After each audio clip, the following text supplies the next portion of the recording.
Hello everyone, I'm Shankha Subra Sanyal and I welcome you all on behalf of S-Cube's classes.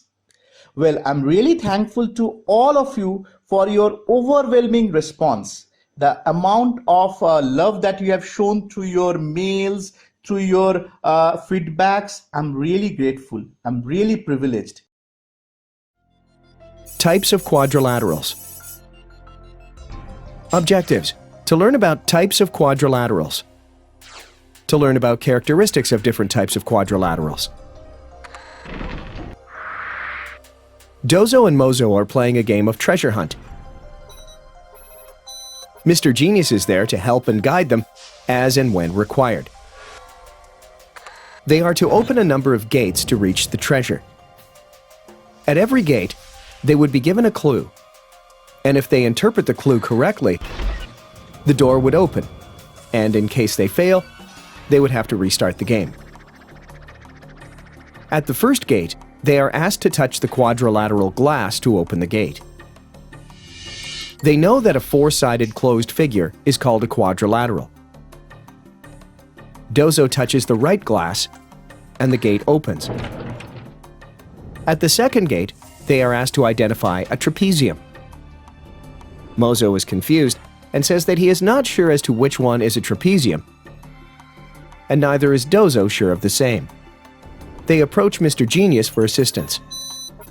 Mr. Genius tells them that a trapezium is a quadrilateral having exactly one pair of opposite sides parallel. Dozo locates the trapezium, touches the glass, and the gate opens. At the third gate, they have to touch the quadrilateral, in which both the pairs of opposite sides are parallel. They easily locate the quadrilateral and touch the glass. This time, they are asked to enter a password. The clue given is that the password is the name of the quadrilateral they just touched. They do not know the answer. They go back to Mr. Genius to learn more about quadrilaterals. Mr. Genius shows them a chart of types of quadrilaterals.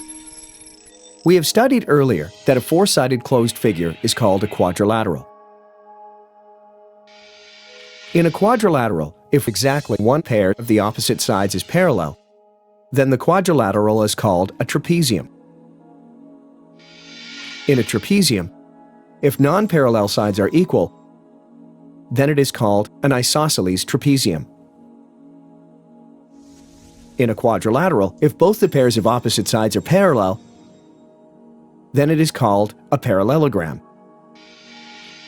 In a parallelogram, if one of the angles is 90 degrees, then it is called a rectangle. In a parallelogram, if all the sides are equal, then it is called a rhombus. In a quadrilateral, if two pairs of adjacent sides are equal, then it is called a kite.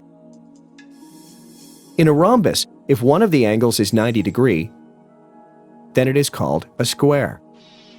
Alternatively, in a rectangle, if adjacent sides are equal, then also it is called a square.